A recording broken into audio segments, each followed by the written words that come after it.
The views and opinions expressed in this podcast are those of the hosts and guests and do not necessarily reflect the official policy or position of the podcast platform, its affiliates, or even the hosts. The information provided is for general informational purposes only and should not be taken as legal, financial, or professional advice. The host and guests are not liable for any errors of omission in the content, nor for any losses, injuries, or damages arising from the use of the information provided. Listeners are encouraged to seek professional advice relevant to their specific circumstances.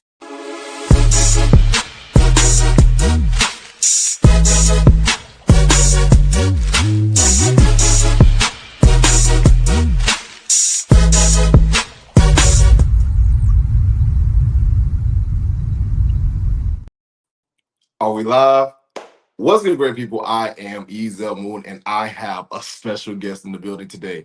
Tonight's guest has built one of the most recognizable voices in intimacy education, not just as a sexologist, but as someone who has consistently pushed conversations many people were afraid to have out loud. From building the cowgirl workout to intimacy coaching to film set intimacy coordination to just evolving, she has created a lane that is uniquely hers. Please welcome the international sexologist extraordinaire, the goddess herself, the Glamazon, Tyomi Morgan. Hey. So I can't hear. You can't hear me? Nope. No. Hit refresh. I can't hear at all. Dang. Hit refresh. Lord. No.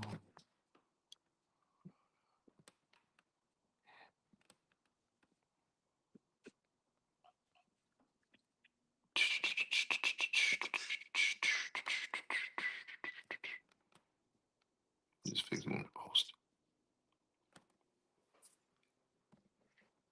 RG, is it me? Nope, you're good, sir. Hit refresh. Yes. It's all good. We what's going. That was a hell of an intro, man. It's gonna be dope when you do it again.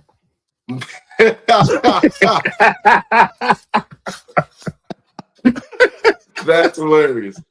All right, come on. Let's bring it back on. All right. You want to do it again from the top? Yep. Yeah, let's do it.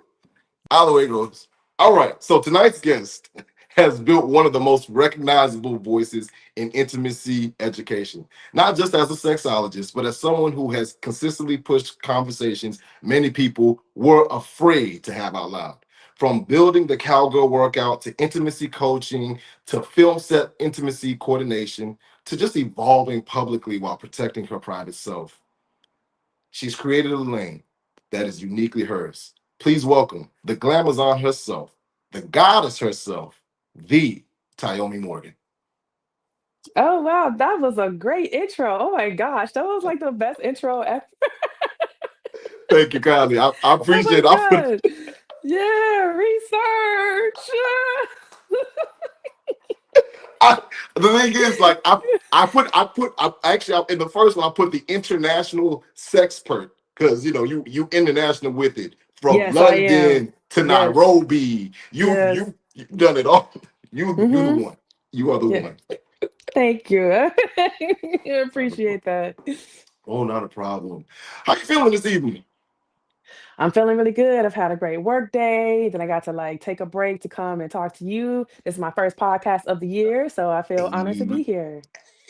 I'm glad. See, I've been debating on whether or not to accept this being called a podcast because like I'm one of those people that say burn all the podcast mics out there because it's enough of those already, or just call this an interview series. What do you think? Should I call it a podcast or interview series? What you thinking? I mean, Yeah.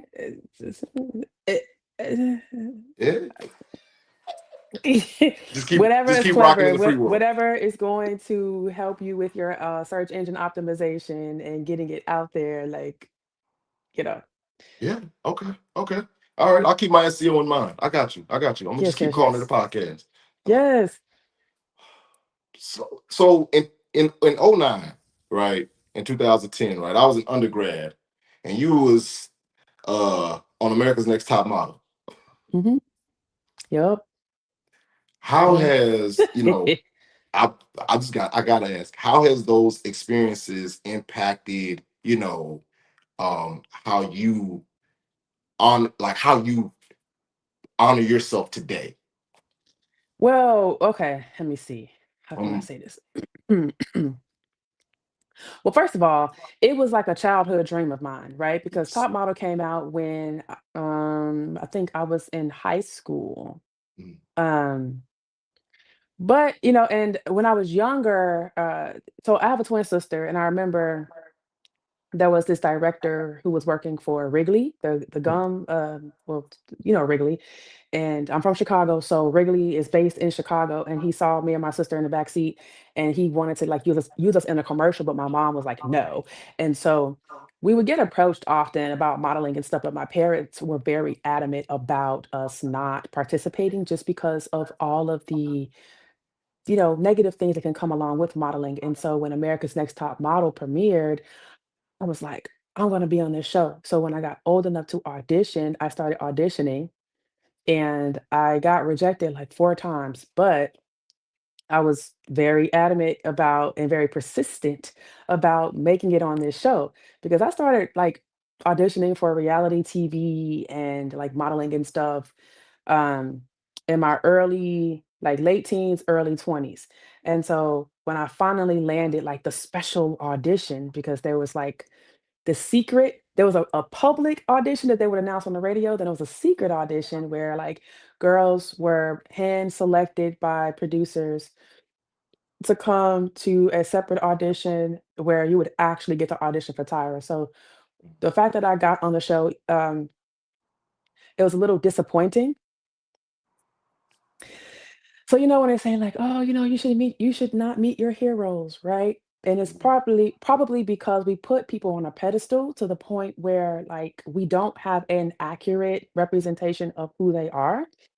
Um, and so a few things happened around that show. It was like the first thing that I realized was like, oh, this is reality TV. It's not really about modeling.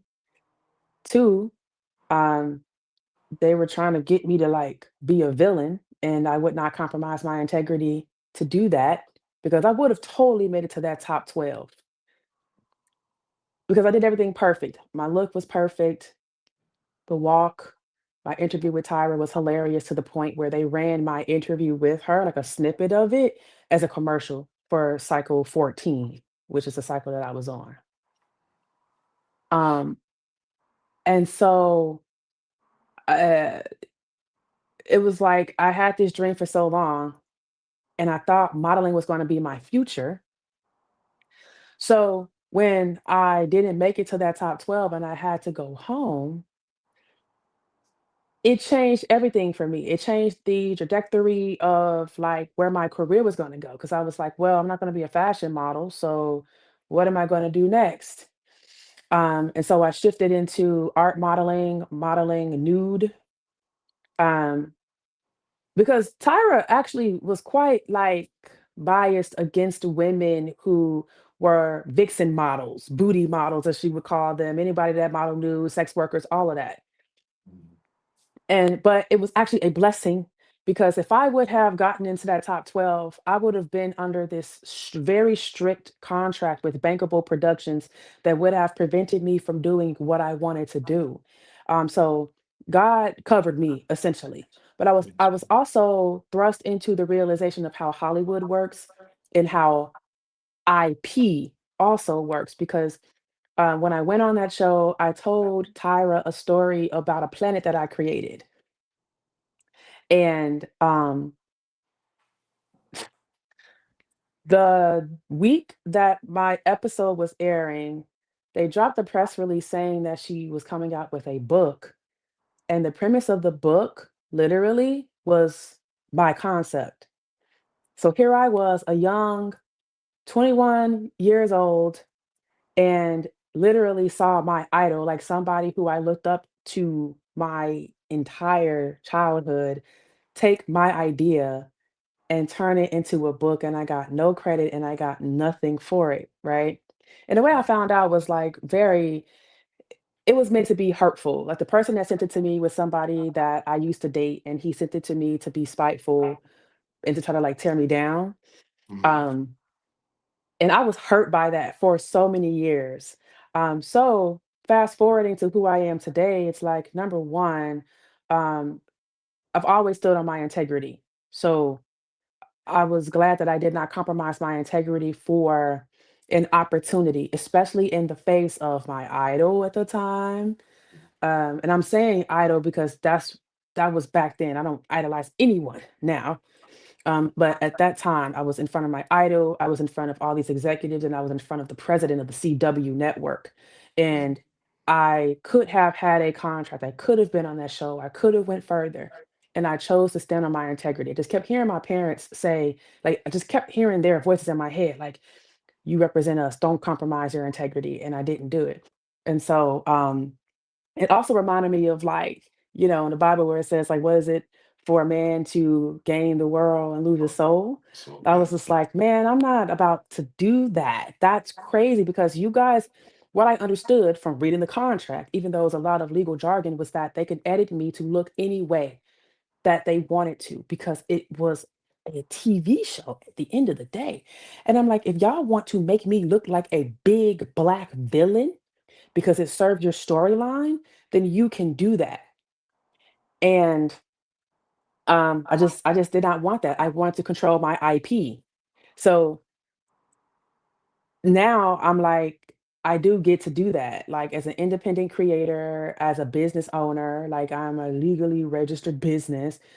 So I control all of my IP. I control how I show up online. I control for the most part, because sometimes people will like try to impersonate me. Like there's a lot of fake pages out there that pretend to be me.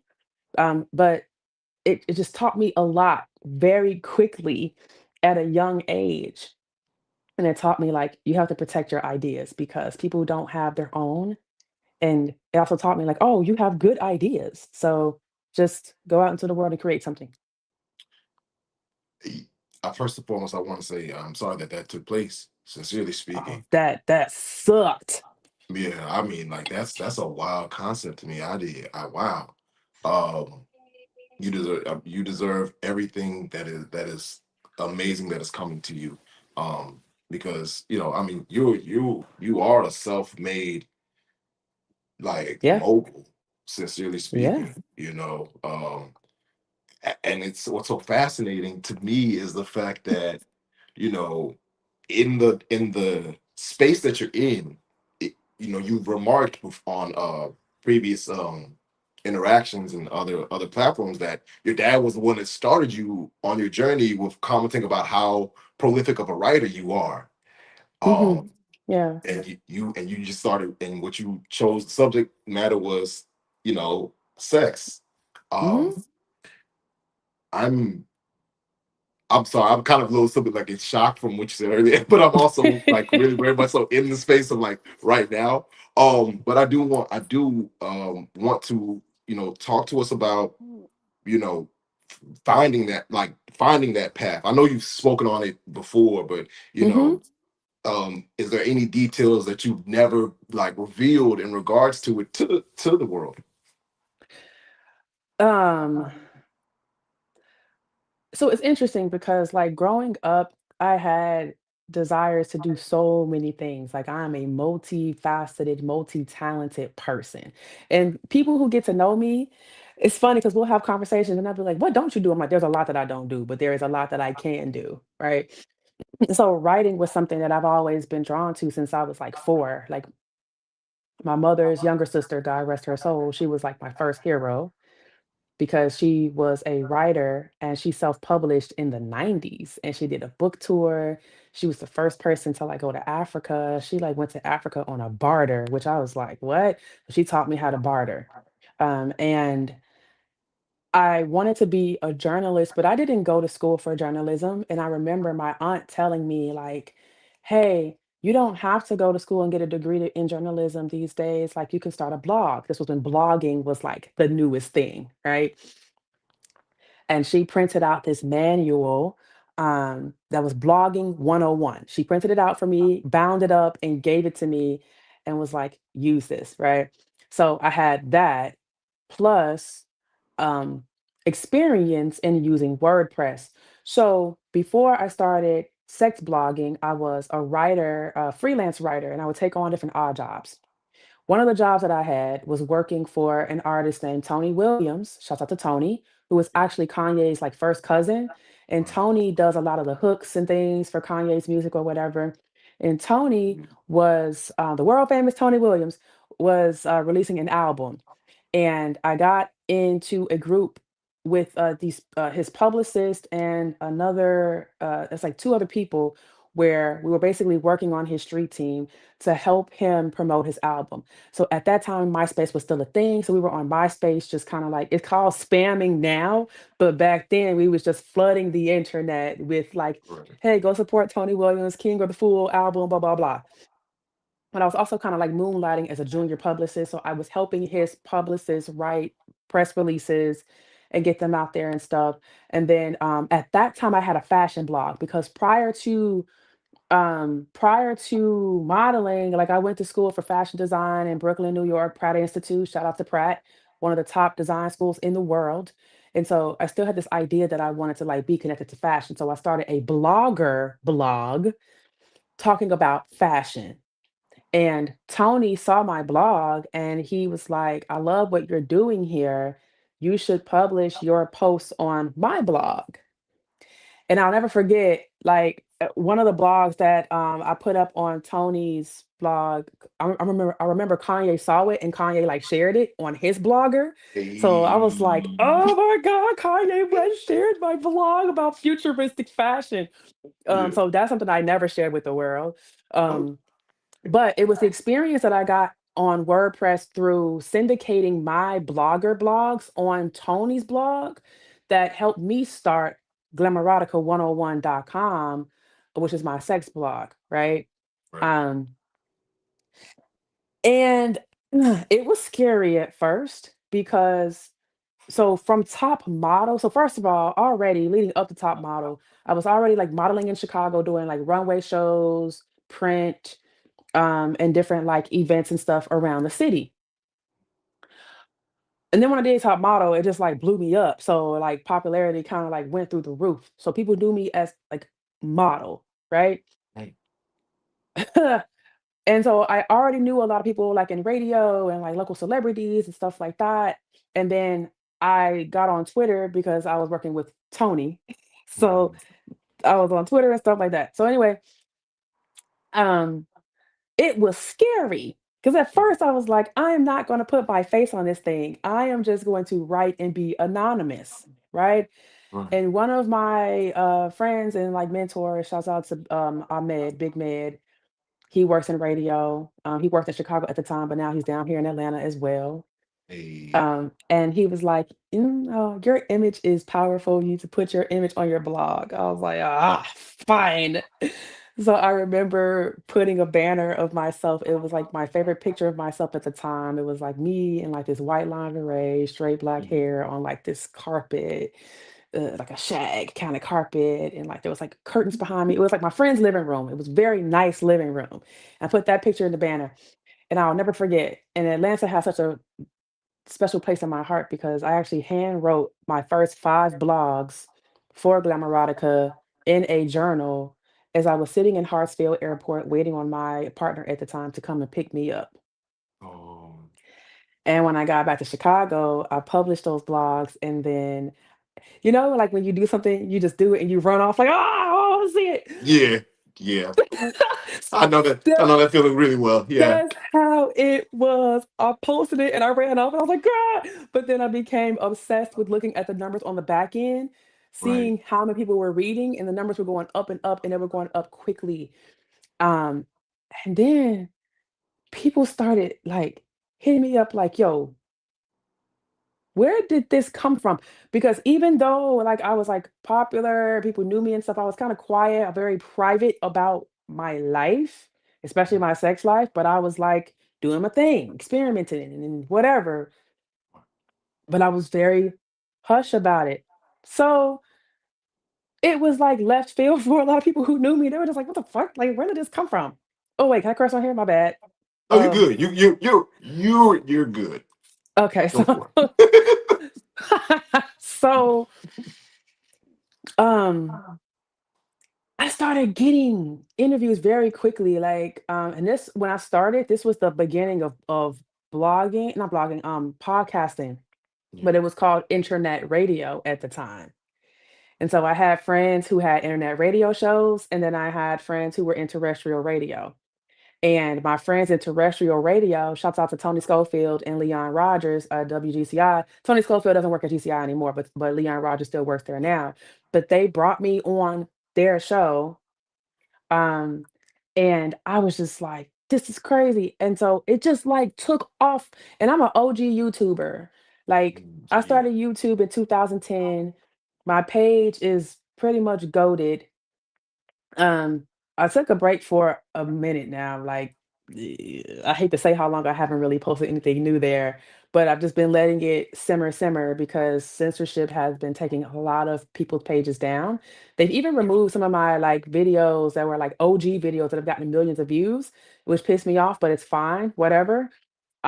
So yeah, the journey to get here has been very interesting. Like my dad was like, I don't care what you write about, just write because it'll get you everything that you want. And I'm so happy that I listened to my dad because he was right. Yeah. He was right. Yeah. I was like, oh shit, Yeah. you're right. Like and so my blog also, I've kind of like I left it alone when I started writing for ebony.com and blackdoctor.org.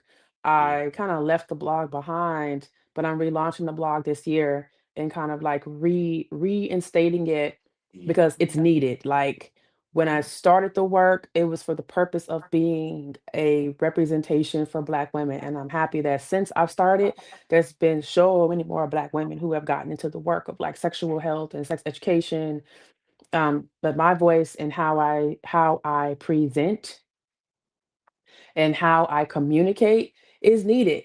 And I miss writing. I had like, oh my gosh, I'm like, when's the last time I actually wrote something aside from just like emails and curriculum?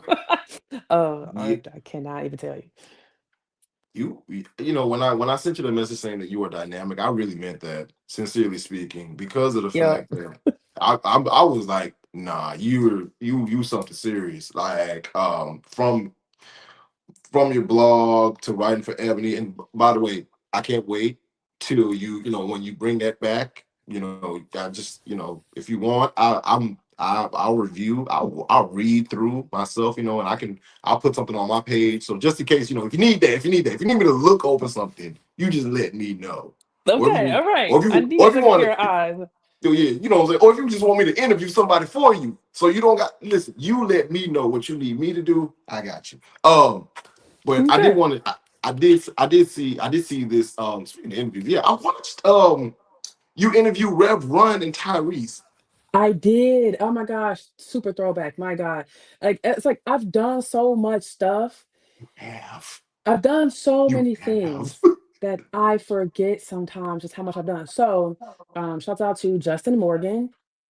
We say we're cousins. We're not cousins by blood, but because we have the same last Last name, name, we just say like we're cousins or whatever. But right? Justin Morgan works in entertainment, and he put me on because he was doing the book tour for Reverend Run and Mm-hmm. Tyrese when they released their book Manology. Oh, gee, And yeah. he was like, Cuzzo, I got an opportunity for you.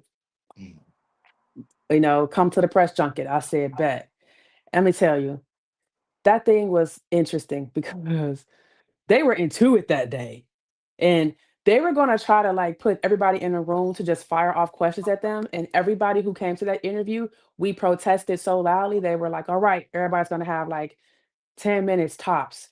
So Mm. it was interesting because one of my homies, shout out to Patrico Brown, Patrico Brown, he had just flown in from Abu Dhabi. And I was like, Patrico, I need a camera guy. And he was like, bet, I'll come with you. But then because I had these two guys, Ken and Rail. Shouts out to them because they were like my first kind of like AV team. Yeah. And at first they were like, we don't know, but we'll try to make it. I was like, all right, do what you can. So then Patrico was like, no worries, I got you. And then there was another guy, who I had used in one of my videos on YouTube, who did still photography, and I said, "Hey, can you make it?" And he was like, "I'll see what I can do."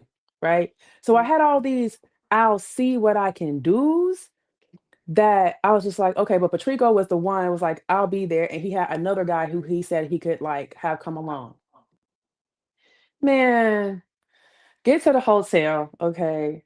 Get to the hotel in downtown Chicago. It's cold as hell. It's like -2 degrees. All right. Jeez. Get there. Me and Patrico arrived together. And then everybody else showed up. Oh my God. I had like 5 cameramen. I had 5 cameramen. I said, damn, well, I guess this is the squad. Squad, okay. And so Patrico, when it was my turn to go in there, Patrico was like, okay, listen, hear me out. Trust me on this.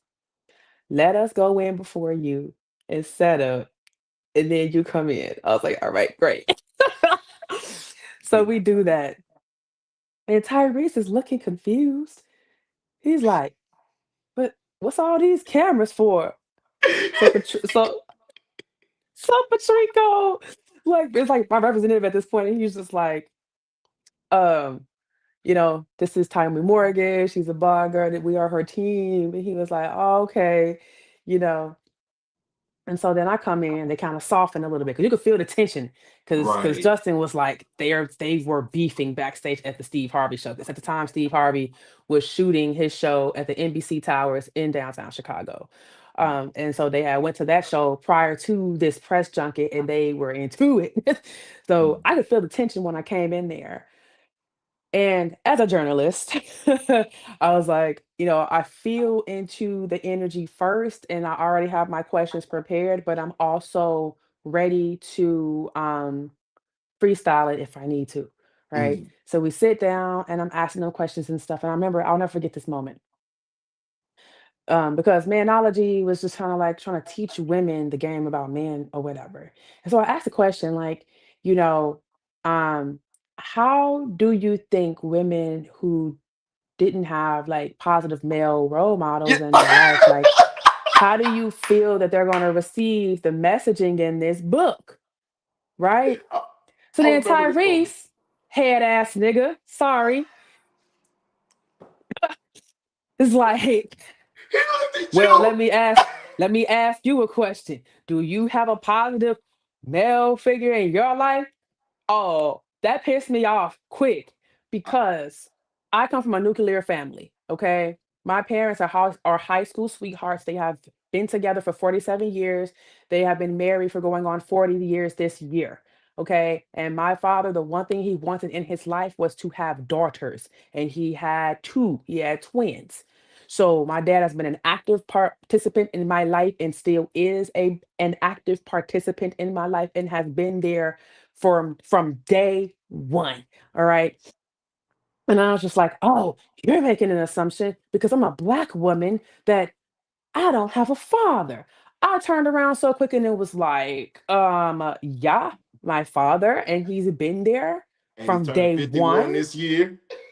Yeah, man, went off on him because I'm like, bro, don't do that. I'm asking you a question based on women that I know who are like, men are trash. I hate men, and they because they haven't had positive experiences with men. I am fortunate that the man that birthed me, that wanted me to be here, actually loves me and still loves me. That is a great love that like is unmatched, to be honest. So I was like, boy, if you don't get the fuck on. And I remember my dad watched that interview and he was like, that's my baby. Like, and so, but I'll tell you something. That interview, though, it was a great interview. And it was another one of those things that, like, it doesn't have that many views on YouTube. However, the people that saw it, because like I put it on Facebook, that was another thing that like shot me up, right? Because they were just like, how did you get next to these two A-listers? Don't worry Mhm. about it, sweetheart. I got connections. It's like that's what it is. And that's the thing. It's like in this work and in the time that I've been doing this, I've had like a lot of celebrities like share my content, back me. I've gone viral before viral was a thing Yes. because of my authenticity. and like vulnerability pretty much. So yeah, that was a fun interview to do. It was very tense, but I I I did it, and it's there on YouTube. If you guys want to watch it, go to Glamour 101 on YouTube and scroll back, and you will find it. Yeah, I remember. I remember the first time I watched it. I said, "Oh wow!" Like immediately, but for me, right, my eyes were like, "Man, she killed this outfit," and Oh I'm yeah, that listening outfit was to fire. I ain't gonna lie, that was one of yeah, my favorite outfits. listen, y- Uh, yo, I'm sorry. No, oh man. you killed that. You killed that. I want to be. I gotta be. I'm trying to be as respectful as possible. Just got you murdered the outfit. You want you to Thank know that. you. Yeah, I was fly. I'm not gonna, I You was was fly. fly. You was fly. You was The fly. You was boots fly. had spikes on it. There was like some five Come inch on, like not the heels. spice. Yeah, the jacket was like a little leather texture that had like a tiger on the back. Yeah, it's fire. It's like all black. It's nice. Yeah. Yo, you know what? Speaking of tires, um, I just want to give a big shout out to your friend's gas tank and your friend's speedometer. The person who drove you around The the Buick. continental USA in a Buick. Hey, Yeah. Shouts shout out out to to that that man. man. Shouts out to Cosmos Black, aka Frank. I don't know where he is in his world because we parted ways in 2016 Oh, after the domestic tour. But it mm, is what it is. I'm forever grateful that he believed in me enough to do that for me. And it was, man, it was stressful. So, first of all, I've planned all of my tours, I've done all the logistical planning from finding the venues, negotiating the rates, paying the fees, negotiating the routes to get there, hotel stays, mm, um, putting the Eventbrite pages up, promoting the Eventbrite pages, handling the ticket sales, handling disputes, everything. Okay. And I tell people, I've seen this country east, west, north, south. Most of this country is uninhabited, and it's mostly like it's different terrain depending on yeah. what area you go to, but it's beautiful to see it change as you're driving through. And there were some places where we could not stop because they had sundown towns. Oh yeah. So, oh man, it was scary. Like one Oh time, yeah. like so when we set out from Chicago going to where were we going? We were going east, and we stopped I hate Indiana. We stopped through Indiana. Yo. I hate Oh Indiana. my God. I hate Yo. Indiana. Okay. Tell your story. I got my story after. I hate Indiana. People, Yeah. look, anybody out there, if you're a black, fuck Indiana. But shout out to Michael Jackson for being from Gary. I mean, Shout out to Gary, Gary, Indiana. Okay. Shout out to shout out Gary, to Indiana, Gary and Fort Wayne. That's all I and can Fort say. Wayne, right? But That's beyond it. that, Indiana is racist as hell. So I had took a nap and we were like somewhere in Indiana and we had to go stop to get gas. And at the time I was rocking like a big afro. And Right. so I went into the gas station to get a snack and I could just feel the energy. It was very thick and it like you could like hear a fucking pin drop in the store. And then my friend was like, "Come on, let's go." I was like, "What?" But I want to snack. He said, "Let's go." Yeah. Grabbed me, put me in the car, and we drove off. And he was like, "There are some places we cannot stay long in. When I say let's go, let's go." I was like, "All right," you know. But yeah, like When I you when I know, tell that you, Buick was equivalent to a tour bus. yeah. Let me tell you. So I'm someone that I'm a driver, right? Like I will hit the road. Like I've done a random trip just to go across the country just so that I could clear my mind. Literally Oh drove from wow. Maryland to Los Angeles, drove to the beach, parked, sat, just stared at the sunset. That is like, that's a Hey, thing for you ain't me. want to go down to Myrtle Beach? You just went, oh. No, I went to LA. You went so long. He was like, fuck Atlantic Ocean. I'm going to the Pacific. Oh my God. Wow. Whatever I you was gotta go. going through, I hope you figured it out. Oh, Uh, I did. I very much so okay. did. All right. And that's why, Jeez. that's why I don't believe I'm poly anymore. We'll get into that later. All right, so, but yeah, we'll get into it later. We'll get into it later. Oh, wow. But Okay. so, in regards to that, so like when you say India, I literally lived right for a little bit in 2000 and what was this 14? Yeah, a couple years before your tour. Man, I lived in Fishers, Indiana. And I was changing, literally, I was climbing cell phone towers, changing 3G to 4G. This was before I figured out the whole thing about me and education and writing books and interviewing and owning apartment complexes, all of that. Before all of that, I was one of those people that was climbing cell phone towers, changing 3G to 4G. And I cannot lie to you. We couldn't go to certain places Mm-hmm. because of the fact that they would tell us you cannot go to these certain places. Like if Mm-hmm. you do, it'll be an issue for you, you know, and it's Yep. just like it's terrible. And even when I like, let's say for example, if I have to drive to go see my son, well, either one of my sons, right? I can't make this up. I will. It's certain places that I know for a fact because I done marked it out. Like, okay, when it comes to this area in Tennessee, I cannot stop Yeah. there. When it comes to this Yes. area in Arkansas, Nebraska, I can't stop there. Like, you Arkansas, Nebraska, know, the come on, Carolinas, come Virginia. on, Oh, I'm man. terrified of South Carolina. I'm not gonna lie. Like, It gets bad. it's bad. It gets real bad. You know, And it's it's like 2026. I was just gonna say people think because it's 2026 and it's different. It's not because there are No. people who have just carried this like generational racism. There are Mhm. towns that are just filled with nothing but white people and they have this idea about black people and they're not letting it go. Like Right. so you do have to be careful of where you go out here. There are some people who are stuck in a time loop and Yes. they Yes. will be violent towards you because Yes. of this idea that they have, so when people be like, oh, racism doesn't exist, that's because you see white people doing the Dougie online doesn't mean that racism is dead. It is not. It is alive and well, and there are just some places you don't want to find yourself in America because there is no cellular service, and if you run out of gas, it'd be like The Hills Have Eyes or fucking what's that one? Jeepers Creepers. Jeepers Don't Creepers. don't get caught. I'm just gonna Yeah. say that. So Yeah. we had to just keep rolling sometimes. Amen. And I ain't You gonna know, lie, I was asleep for a lot of it. I'm ah, like the worst passenger sometimes. Like, but also too, I was tired. Like I was doing everything. I was teaching the classes, handling yep. the logistics, figuring out other ways to make money just to keep things going because I self-funded my whole tour. And sometimes on tour, we would just break even, or sometimes we would be in the red, you know? So people think that touring is cute. It's like if you don't have operational funds and you're using the money that you're making to run your tour, you're just going to break even, especially if like it's you know, moderately priced, like if it's not a three-figure price point that you're charging or four figures, you're not really making a lot of money on doing tours, touring like with movement, unless you're Mhm. doing like corporate, again, where they're paying you four figures, whatever. So, but that was what I learned my first go around. That was my very first tour. And like you said, it went to London the London. first year, Mm.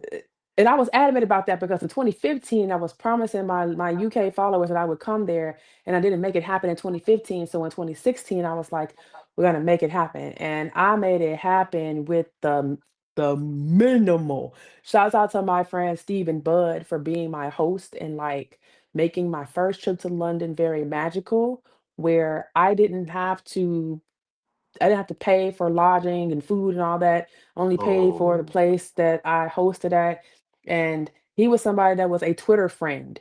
And I accepted his generosity and I trusted that he was a safe person. And he absolutely was. And I'm so forever grateful for that man. Um, and then we went on to Paris and Amsterdam after that, as tourists, not in teaching. Well, we hosted an event in Paris. We yeah. hosted like a little cuddle puddle party in Paris. Mm. Um, and so, oh, that story is a whole saga right there. But The whole just be listen, be safe traveling around America, y'all. If you are black, what, bro? Listen, let me tell you something. I second that. You know, I'm so sincerely like, um, it's so interesting, right? Because I wanted in my head, I didn't think that that would be a good jumping point for my next thing that I want to ask you, but I am glad that you said that. Your homegoings interview is epic. I needed to let you know that. shout out to Like, Myra. yeah, So. Man, so it's so interesting, like on because the post is on my Instagram and I get Mhm. like mixed responses to it, but I don't really Yeah. care about people's opinions. That book, Sex and Racism in America, people should read that book Yeah. because the findings from the author are 100% true. And Mm. if people stop to like actually like read it and look at it, they would really understand what I was saying, like, when I did the live show. But Yeah. when I did the first interview with her, I felt very passionately about it because like in porn, they mark black men as BBCs. And Of black course. men who watch porn or just in popular culture, the BBC is a thing, right? Big black cock. But people don't even understand the historical context of that.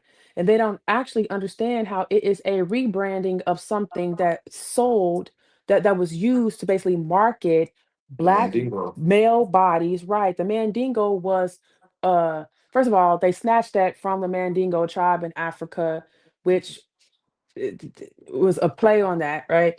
Mhm. But they use it as a marketing tool. It's just like if you slap non-GMO or organic on something, right? The Mandingo was a label, and it was a label that pretty much um let buyers know, oh, this is one you can stud out to produce good stock Mhm. because black slave children were not considered to be human. They were stock. Yes. So the Mandingo, when the selling of black bodies was legal, was a selling point. And then when they stopped being able to sell slaves and then slavery was then abolished, like after the Emancipation Proclamation and the Reformation period, which wasn't Reformation for Black people at all, after the Reformation period ended, white people got scared that Black men were going to seek revenge on them through raping their white wives and sisters and nieces, whatever. Right. So then the Mandingo label was then turned into something that was of savagery, Right. and it was a label that was then used to um, uphold their their right to kill. Yes. Oh, these are savage beasts who are going to rape and kill and steal. We can't let these mandingos do that. So we have to put them down. They're savage beasts. And literally the media turned Mandingo into this negative thing. And then from there, Mandingo Dick turned into BBC in See. porn. Mhm. And it's the whole trope that, like, oh, all black men have big dicks, which is actually not true, right? But in porn, when we see it, it's a fetishization of black bodies because when they stopped being able to sell slaves, right? They had these breeding camps where they would take the mandingos and make them have sex with like, the women, so they can produce more slaves, right? Right. So bucking them, right? Yeah. So now in porn, we have this whole label of BBC, which now black men wear as a badge of honor, but they don't even know that it is just literally an extension of fetishizing their bodies. I hate that shit with a passion, but it's so indoctrinated into popular culture that it's like we can't even get rid of it. And what's also sickening is just like people don't care. They don't care about the history of it. They're just like, oh, well, that was then. It's like, well, you do know how racism works, right? It's like when it becomes integrated into the very fibers of our society, and then we accept these things and we accept these labels, then what ends up happening is it becomes a part of your culture. So now you're Yes. accepting that as a part of your culture. Like, please don't get me started. So, like, Myra was so inspired by what I had to say in that interview that we ended up doing a live show in Vermont at Vermont Republic for NPR and PBS, which I'm very proud of that. because that interview went so well. And then we did like a social experiment where I did sort of like a matchmaking between the audience members there, which most of them were a white, like kind of gray age. So I would say like median age, like 50.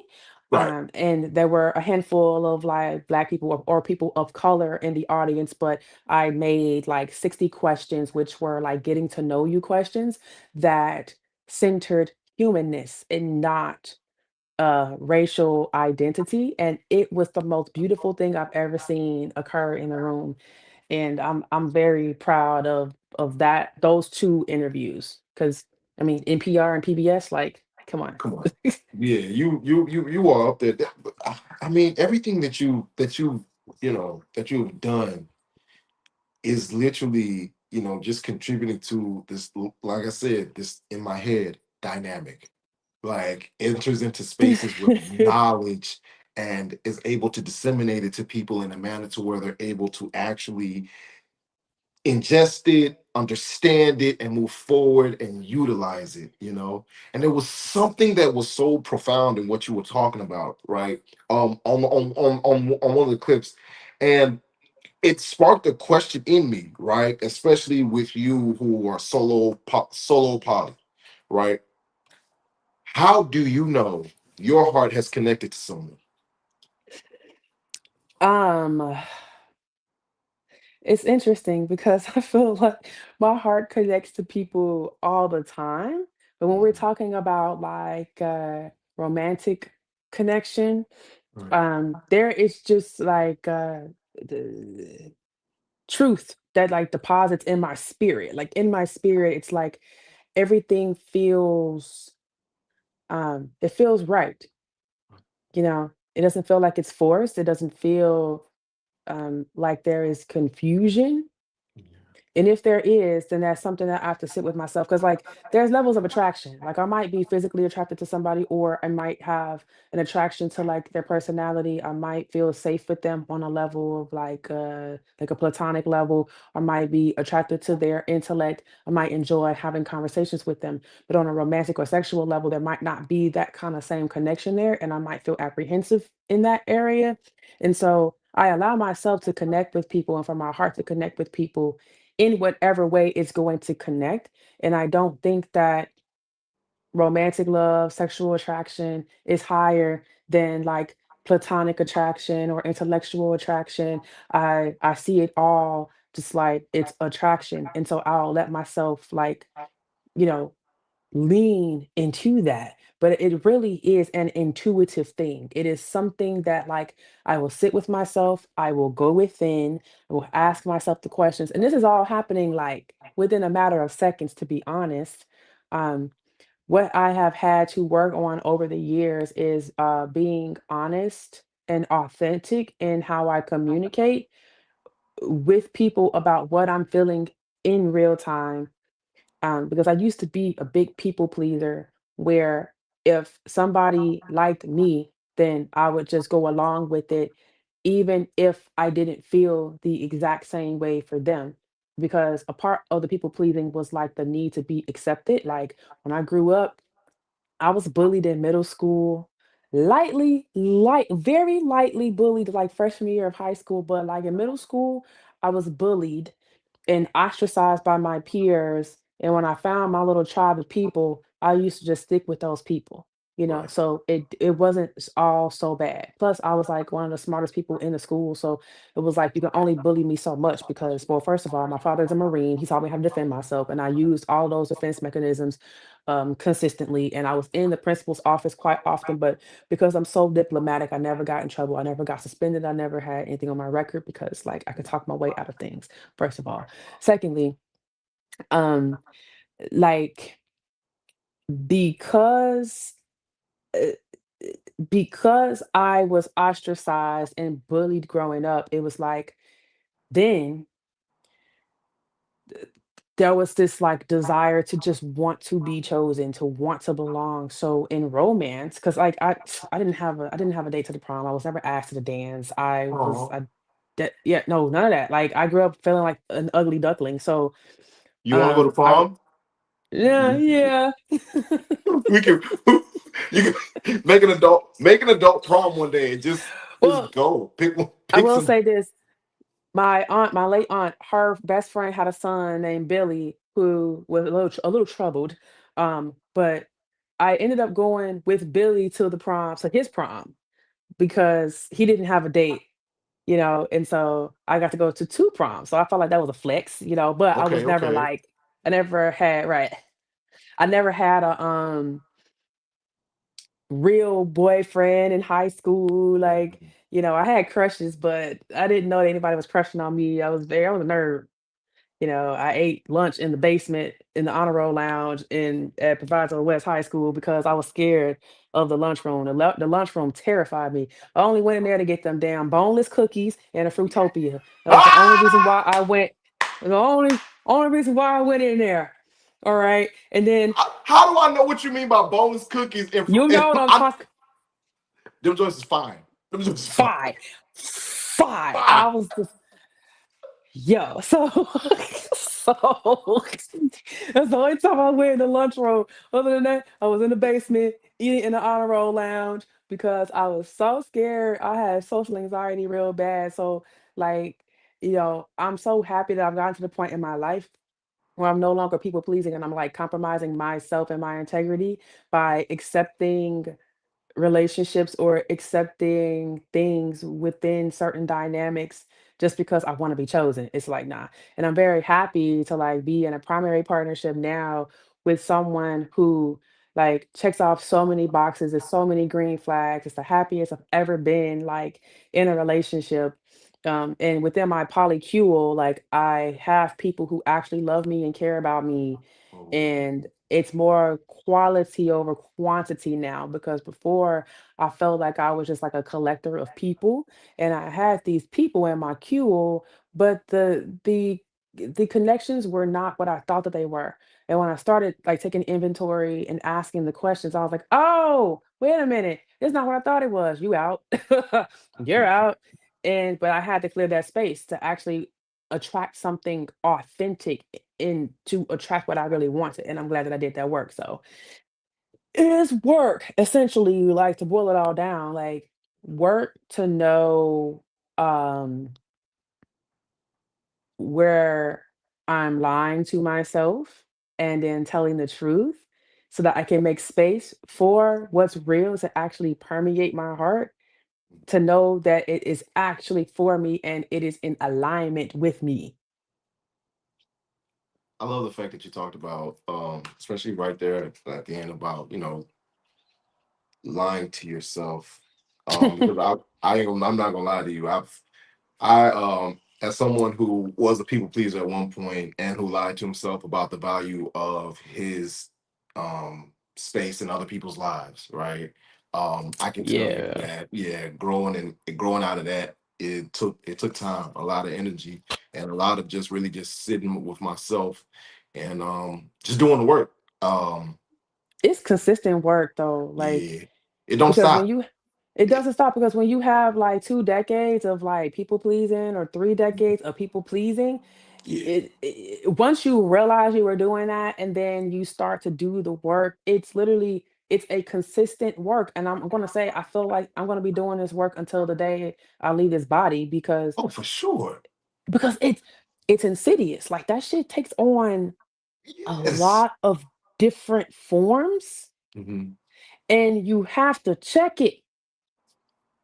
You have to check it and then you Mhm. gotta meet it with the truth because if not, it'll grow and it'll fester. So like, that people pleasing thing has seeped into the crevices, the dark crevices of our minds, and it's like grown grown into different forms. And so you gotta put on full armor of God when you're going Yay. in to do the battle. I'm so serious because Yeah.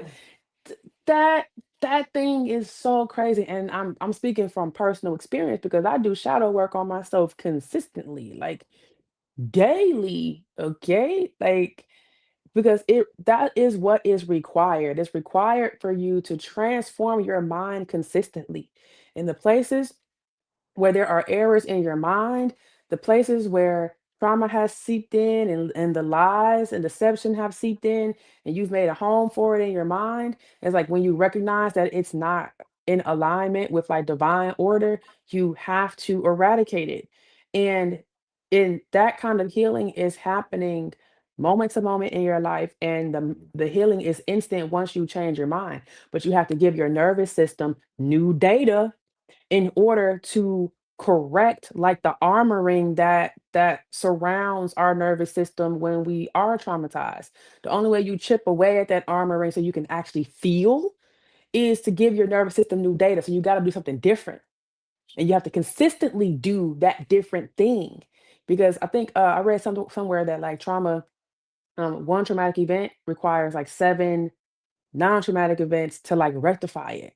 So if you have years Yeah. of experience in living within the trauma and that being your truth, right? And excusing it because, oh, that's my truth, then it's going to take consistent daily work for your nervous system to be rewired. And people want to take a shortcut. People want the fast track. There is no fast There's track. no fast track to that. There's no fast track. I'm a bit of a masochist, so I think sometimes, for me, I just be like, "Ooh, shadows, let's go."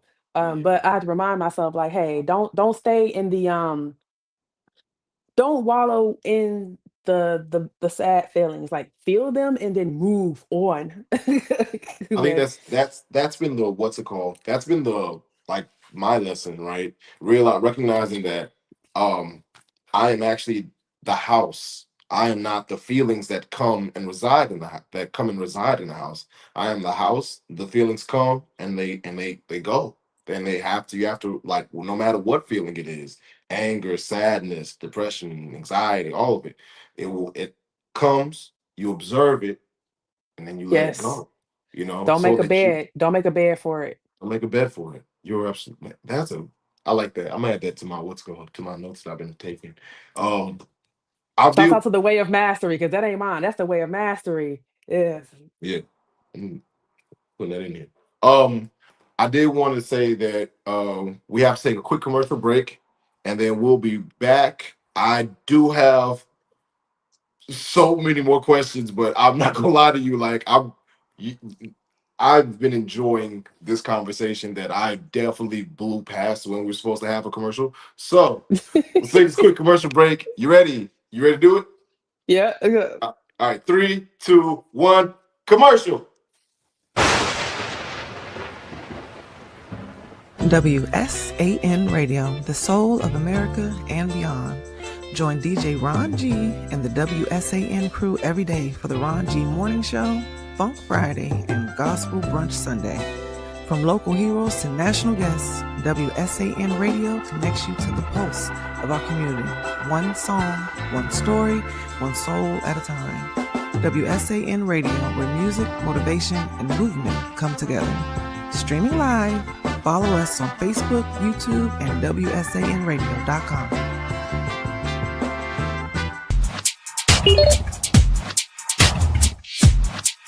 Got me together with this two-piece. It's the good leggings, no see-through business.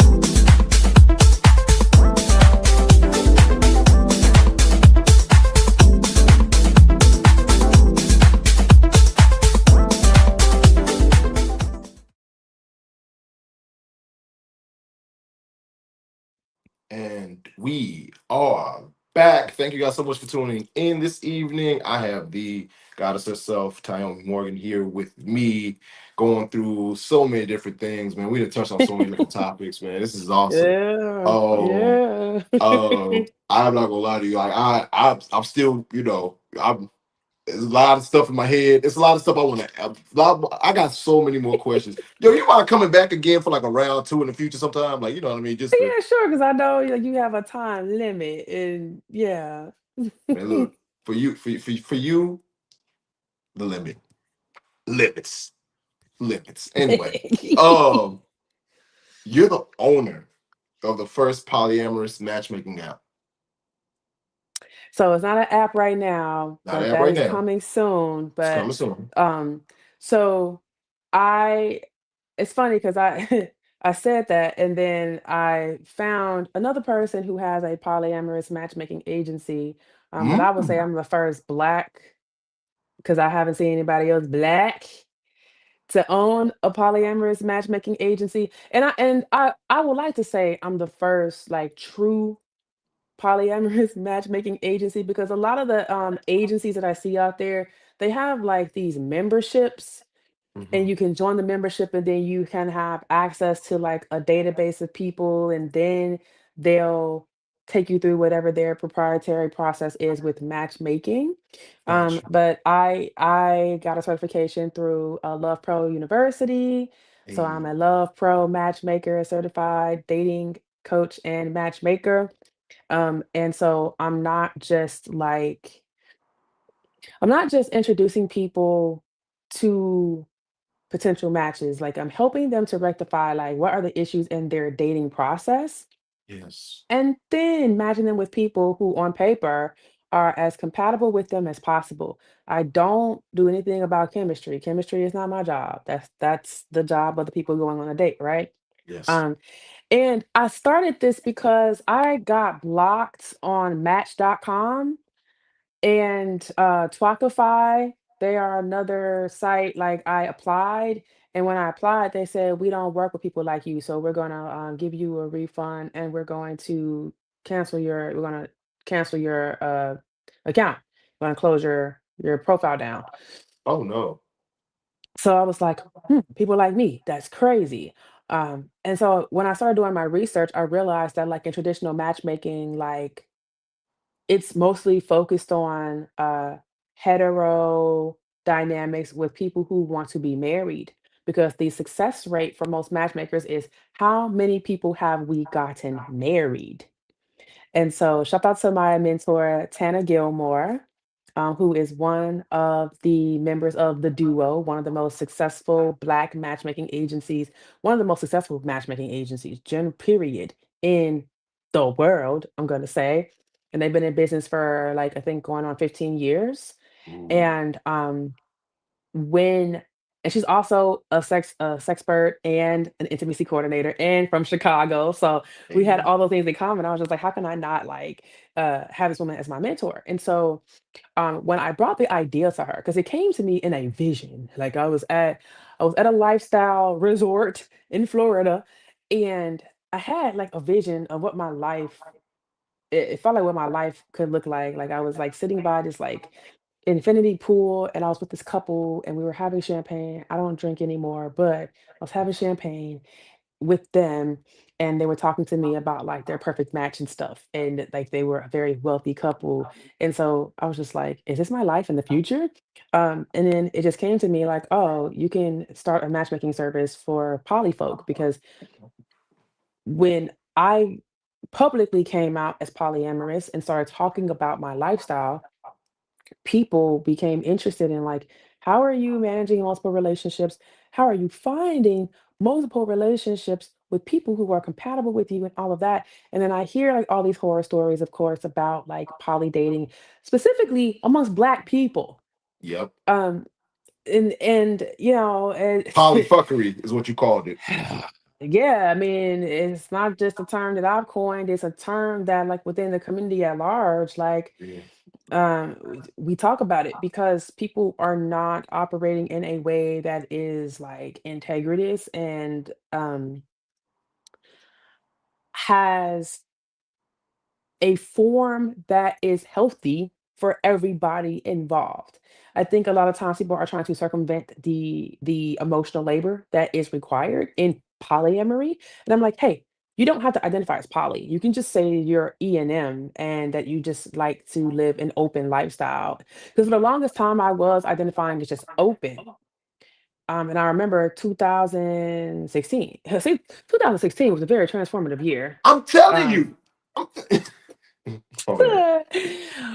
Shout out to my friend Marla Stewart. She helped me to understand that I was poly, and then she introduced. Then one of our mutual friends, Taylor, introduced me to a poly coach, and I did like maybe 2 or 3 sessions with this coach, and she helped me to understand that I was really polyamorous because I valued romantic partnerships and loving relationships over just solely like sexual relationships. Like I don't identify as a swinger. Will I participate in swinger things? Sure.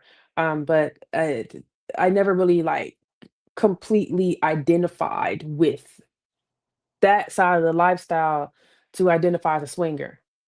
I respect it and I like to be in that energy, but like I'm all about to live the connections, and even if the connections do not have a sexual component to them.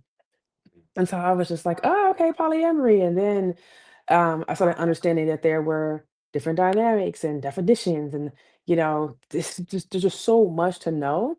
And so I was like, man, similarly to like when I started sex blogging, I was like, I wanted to be a representation for Black women, to have someone who could feel like their friend or their sister who could help them through their sexual journey, right?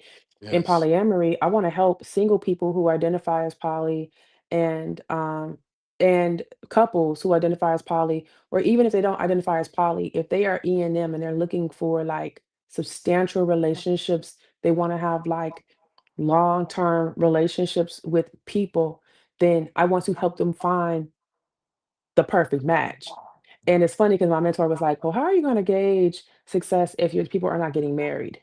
I'm like, honestly, I will gauge success by like, I guess, the length of time that people actually stay together. Because truth of the matter is relationships will end at some point, whether it's in people passing away or people just like running a course with their relationship, right?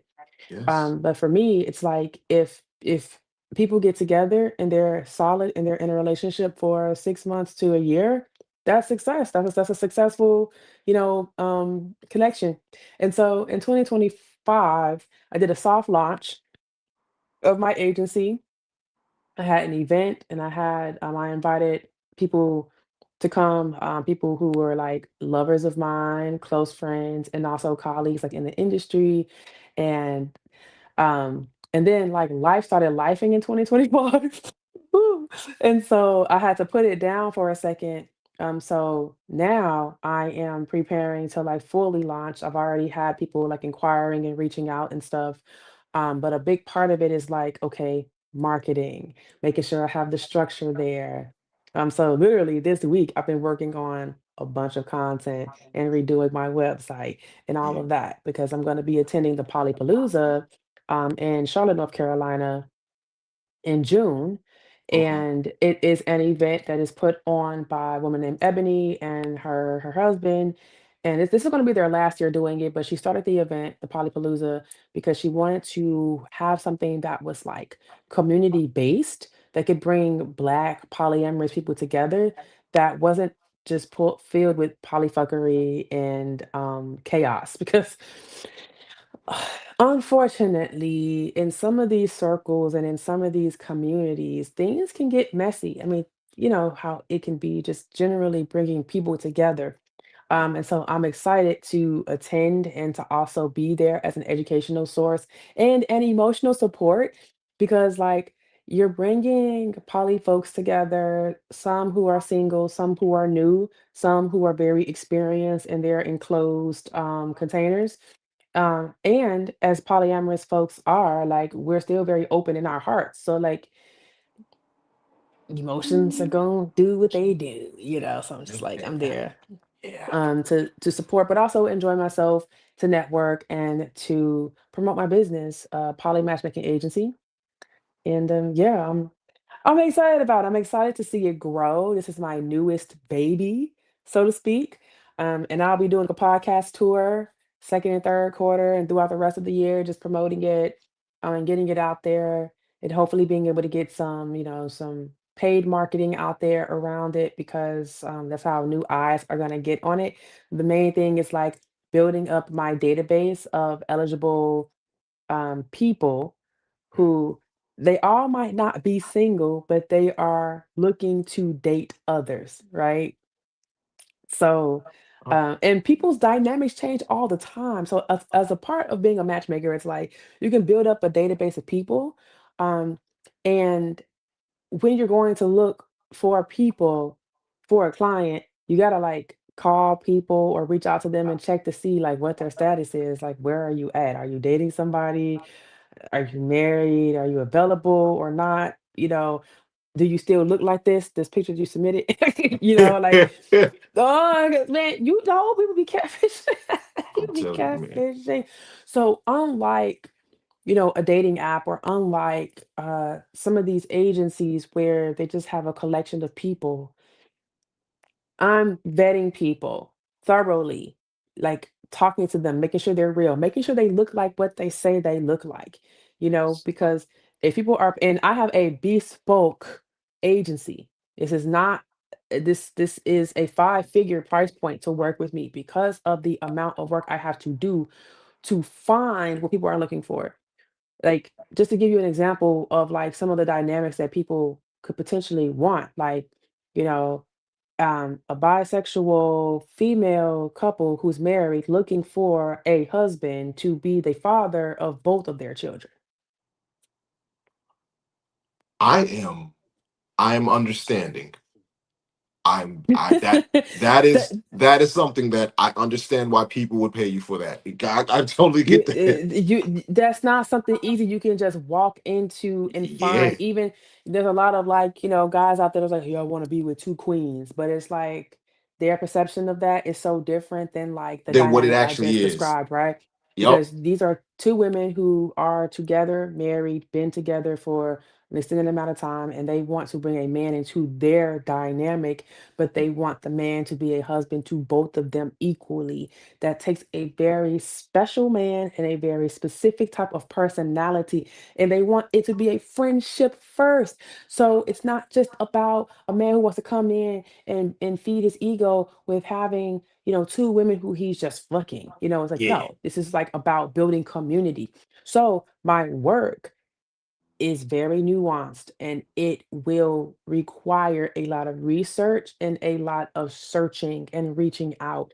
And really, like, a part of it too, because I have one friend who is a matchmaker, not a polyamorous matchmaker. She's a elite matchmaker. Shout out to Shay Premise. We talked about like her whole matchmaking process, and she was just like, honestly, I'm divinely guided. Like, God just guides me to like where I need to go, and I find these people.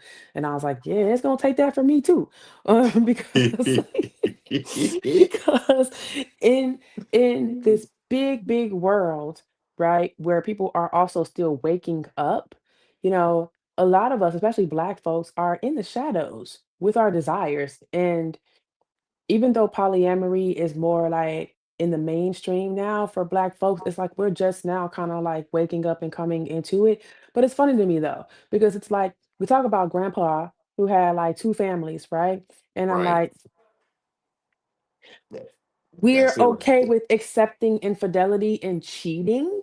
We have friends and brothers and loved ones who we know have had like his wife or his main chick and somebody on the side, and we like still fuck with them. But as soon as somebody says, "Hey, I'm poly," and they're open about it, now they're everything but a child of God, and you want to be hands off with them. It's like, oh, so you're okay with accepting the fact that your brethren is lying and being deceptive, but I'm being honest and open, and now I'm an abomination. Crazy work. So there's like Yes. some rewiring that has to happen on a large scale. But I am here to help those who have these desires to be in these dynamics and build community within these dynamics.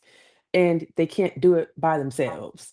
And it is an exciting challenge for me. Like I have not felt this type of challenge in my work in a long time, and it feels really good. And then like another challenge for me is like my work in intimacy coordinating. That's a whole nother kind of challenge with Yeah. dynamics and like yeah. So I'm excited to see this part of my business grow and expand. And I know that I will have the top poly matchmaking agency in the world in a few years.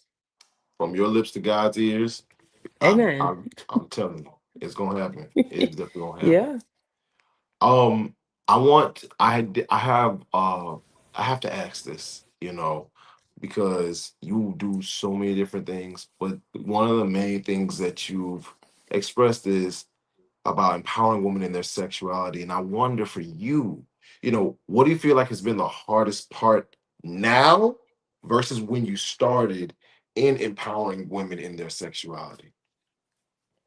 The hardest part has been me. Like I'm so different than who I was when I first started. And I'm not gonna lie, like the pandemic burnt me out. Mm, And recently, the hardest part has been just like staying consistent on the path. But I realized at a point I was giving so much of myself that I wasn't giving myself what I needed first. And I started to kind of resent what I was doing. mhm. And it started to feel like a hustle instead of purposeful. And so I took a step back for a minute. So some people have noticed that I haven't been showing up online as much as I was before. Because like there was a hunger and there was a drive at one point because it was like I just got to get this out here, get it out here. And then the pandemic happened and I was in such high demand and I was like working like constantly, like every single day. But also was working while experiencing real heartbreak. Like I was married and the marriage ended and there was a lot of confusion around that. And I had to like work through the healing of all of that while still like showing up to work and survive because we were in a world that was like everything as we knew it has stopped, and it was scary, nobody knew what was going on. But I'm so grateful because, like, I did keep working and, like, I shifted from touring, like, in person to teaching online, and that was the best thing for me, and because that format actually is way more profitable, and it allows me to, like, stretch out into places in the world where um, I haven't even visited myself, like, physically, like, South Korea? What? Like, I'm there? I'm in Yeah. Australia? What? I'm in Croatia? Are you kidding me? So, um, when you are a public servant, there is a delicate balance between, like, giving of yourself and then keeping some things for yourself. And then as an entrepreneur, the heartbeat of our business, which is revenue, is completely contingent on the efforts that we put in. And when mental health takes a hit and there is a loss of motivation to do anything because this isn't right, it's like then consistency falls off. Because when I don't feel connected to myself, I don't feel connected to my work, and I don't feel like it is right for me to show up because then it feels like I'm just hustling. A part of empowering other women is to have my heart in the work. And so I feel really good about the journey that I've been on in the last 2 years to like balance out my mental health and figure out like the shadow parts in my mind that needed some light shined on them so that I can move forward. And also seeing how I can be sustainable in the work that I'm doing. Because when I did start teaching online, I was working out with my clients in the cowgirl workout Mhm. Monday through Saturday, but that doesn't fit my lifestyle now. So a part of me too is like, how sustainable is this for me? But then I also had to kind of look at like, all right, you're stretching yourself thin because you're doing all these different things. What actually lights you up? What brings you joy? And how can we restructure things so that it makes sense for you going forward? And the cowgirl workout is my baby. It is my pride and joy. And it does light me up because I am a very athletic person. I think that's Yeah. one thing that generally people probably don't know about me. But like I'm 5'11", 230, and I've been athletic like my whole life. Like I did cheerleading, I did basketball, I did dance, I did strength and conditioning in high school, so I know how to lift weights. I know how to get in the gym and use the machines. Like I've done all of that. And I'm studying to get my personal trainer certification now. Like I've done a cowgirl workout for 10 years without that certification, but having that certification will now allow me Well, to just do way more, and I can lean more into the fitness, sensual fitness side of what I do and empower women in their bodies in that way, which helps them overall to like show up to a sexual experience um with more like confidence and with more empowerment. So it it sucks when like a part of the product is me, right? Like right. I am the brand and I am pushing my product. But if I am not like showing up, then the product kind of suffers. And that's where I've had to step back and say, okay, how can we present a product without me having to be at the center of it consistently, right? So that's been the most challenging part, to be honest. And there was not a blueprint that I had to follow with any of this. Even the cowgirl workout was like, it was birthed out of women writing me on YouTube being like, "Hey, how do I ride? I don't know how to do this." And then I created some videos, and then like the videos weren't enough. Women were still just like, "Huh, what? Still, what am I doing?" And then I got booked for a show at a male review to show it, and then I got booked for a class. And so I had to create it. I was like building it as it was, I was building it as I was going along, right? And so it's been like that because I've just created products out of like demand. And I'm so grateful that I mean 10 years later, the cowgirl workout is still paying me. The cowgirl workout still hasn't even reached like a peak. I don't think it's gonna actually peak. Like my goal is like get this thing into format where I can license my format to other trainers and take it out into the world. Kind of like how Candy has bedroom candy. It's like the cowgirl workout. We got trainers all over the world teaching, right? Um, so, and it's a blessing to like have been on TV so many times. With the cowgirl workout and to be featured in articles. And I just did a lifestyle cruise, which I'll post about in the next month. And like it's just I'm very grateful, and I shot something for a TV show that I can't talk about right now, but when it airs at the towards the end of this year, you'll see it. So the fact that like this thing that I've created is still in demand and it's still relevant and I'm still evolving it, it feels really good. And this is why it's like one of the things that I will always do because at my core, I'm a fitness girly. Like The people really don't even know the level of athleticism. that I I have. mean, people. I mean, people should have figured out from that photo with you and old buddy, the Black History Month photo.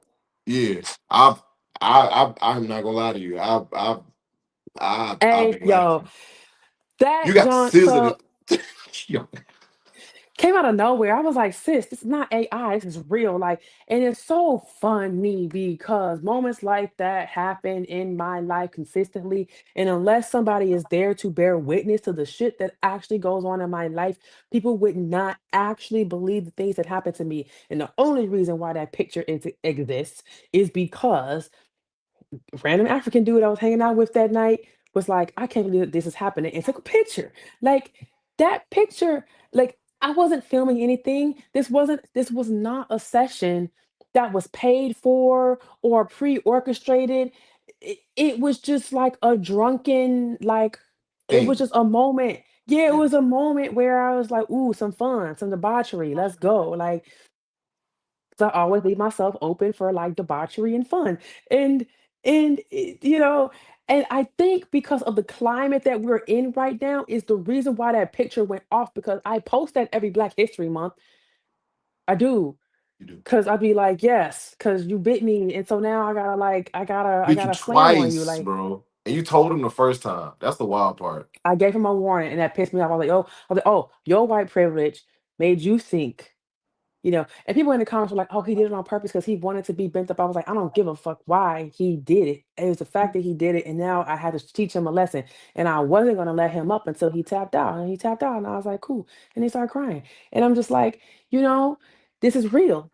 This is real. This Yeah. is so real. This is not something I made up. I could never even make something like this up. Like I don't know where that man is in his life. Shout out to that man. I don't see that store anymore, so he probably lost it in a divorce. But whatever. I just thought it was so random because like celebrities was coming from everywhere, just like Right. commenting and like Queen Latifah followed me. I was like, oh shit, the Queen, like this is Oh great. yeah. But again, me just being me living unapologetically, and there was a lot of support around that photo. Some people who like were spewing hate, but I have almost 2 decades. Actually, no, I do have over 2 decades of experience of engaging online and dealing with trolls and dealing with people who are, clacking behind a keyboard, just talking shit, but won't bust a grape in real life. I don't Yeah. care. I don't really care about people's negative opinions, negative comments because they're trying to farm my aura, and I'm just like, no, you don't get that from me. Amen. Amen to that.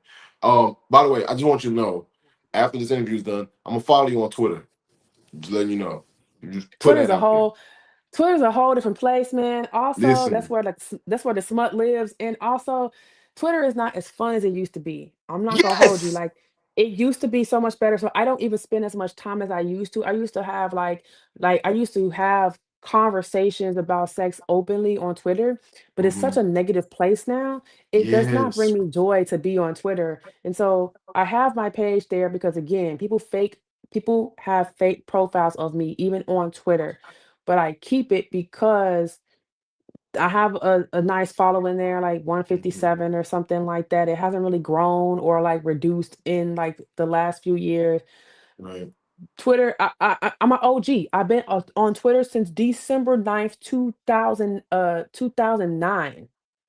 Bro, I was So on Twitter back then, but I deleted my original Twitter account and then I deleted the second one I made because uh, look, I was like, bro, I started feeling like, bro, at some point they're gonna bring back some of this stuff that we were saying on here, and it ain't gonna be good for me. I was wilding. I was Oh, wilding.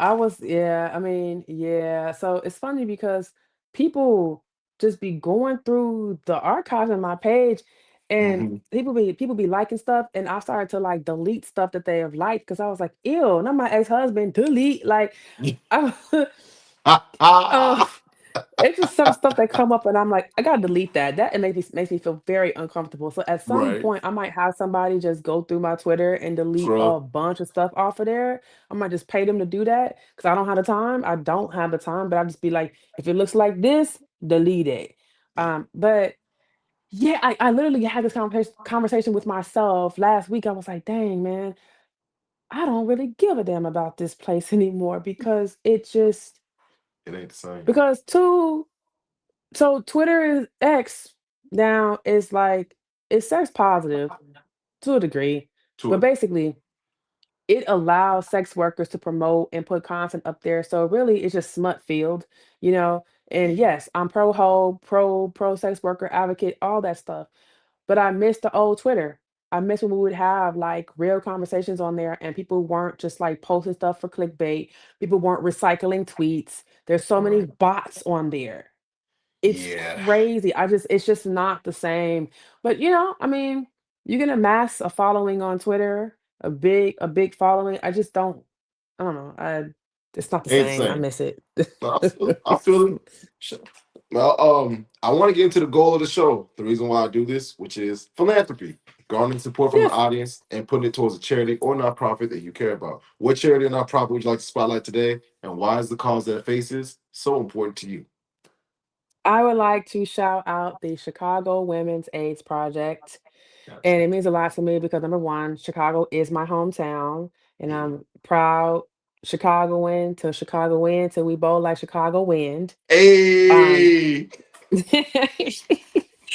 and I had the opportunity to actually volunteer with this organization and to see how um, AIDS impacts the lives of the women who this organization supports. Sitting there and listening to their stories and just listening to how love made them trust people who gave them something that they did not know they even had. And then it progressed to the point of becoming a disease that could eventually end their lives. And it was not even the AIDS itself, but like the complications with AIDS, like getting a cold or COVID or pneumonia or anything that we would deem as like something that's common that we can get over could take their lives.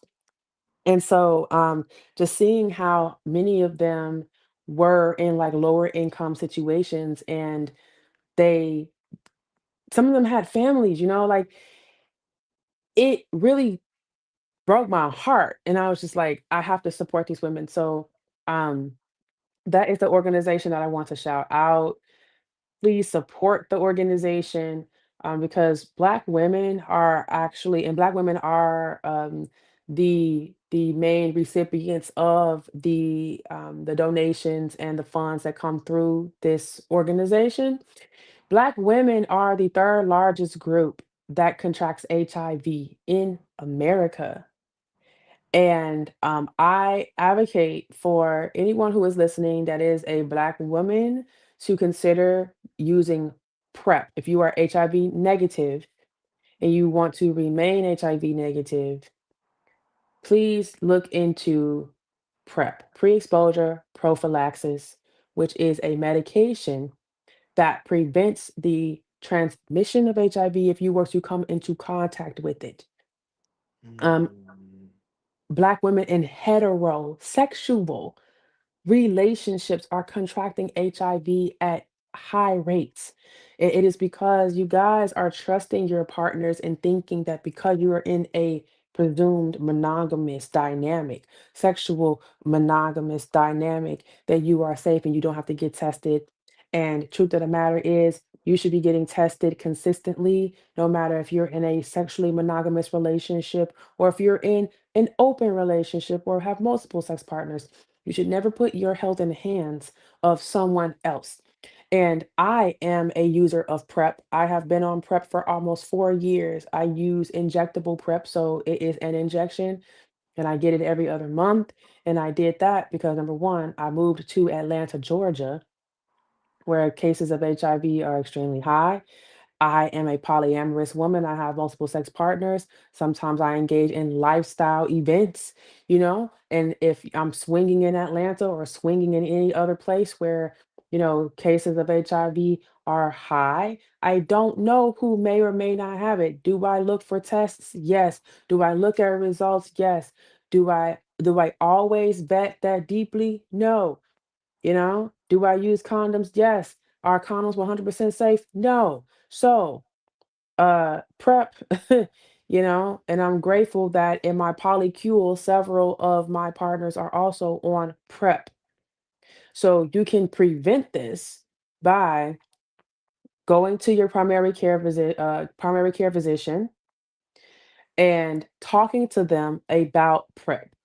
There is a huge push, a huge campaign around getting Black women to at least consider the idea because of the rates. And I had the pleasure of being a part of the Ebony study, which was a nationwide study done to gather data about Black women who are on PrEP. Because when they first did these studies, they didn't really have like information about how prep impacts female bodies, because they do impact male and female bodies differently, and they especially didn't have the data on black women, black bodies. So I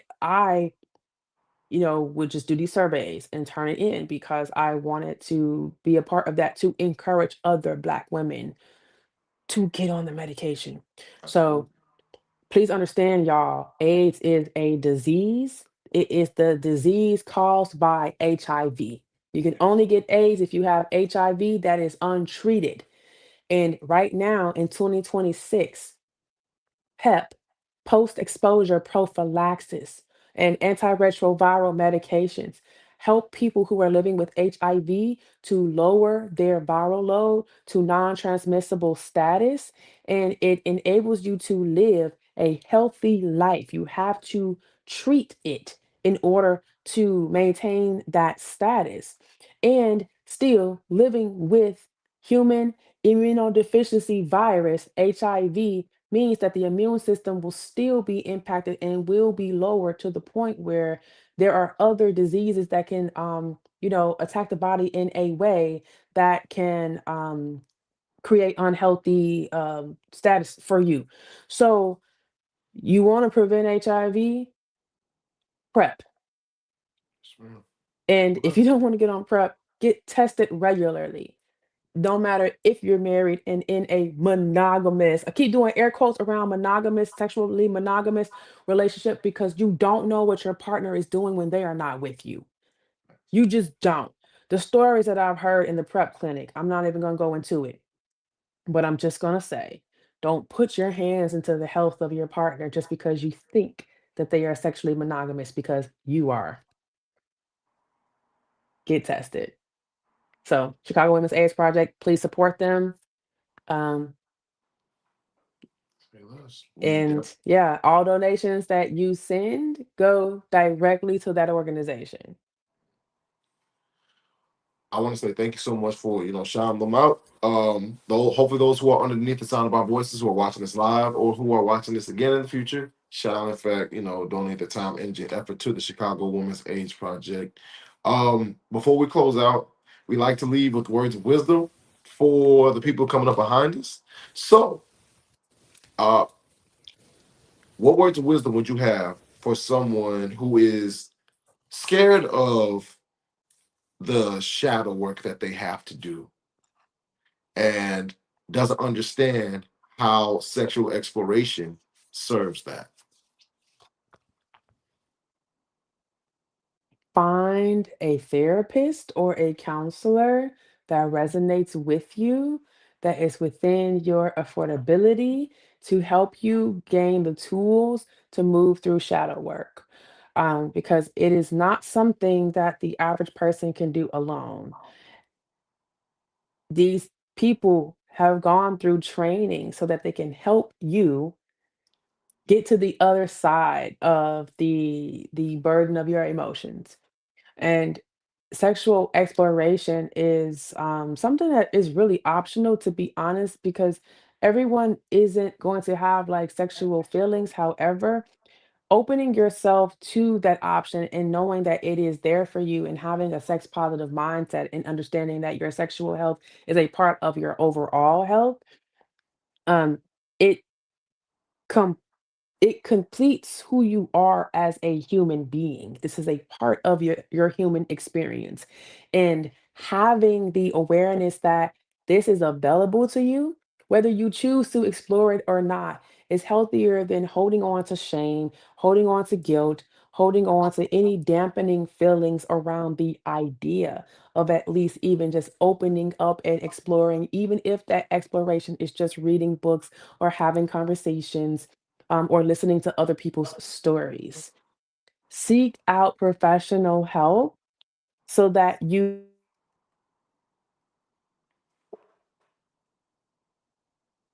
What happened? Oh no, I think we did we lose her?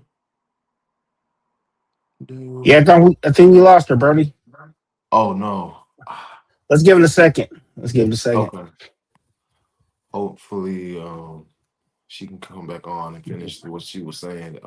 Yep. Yo, there she I is. think she. Yep, she's back. All right. All right, awesome, awesome, awesome. Hey, Sorry about that. I had all a phone good, call come through. all good, all good. Oh my gosh. I thought yeah. Anyway, so that's my piece. Like professional help. Always, Yes. always, always. Um, I just want to say thank you so much for your time, your energy, your effort, everything in what you're doing, living unapologetically. I hope that you enjoyed yourself while here, I and did. This is great. thank you, thank you.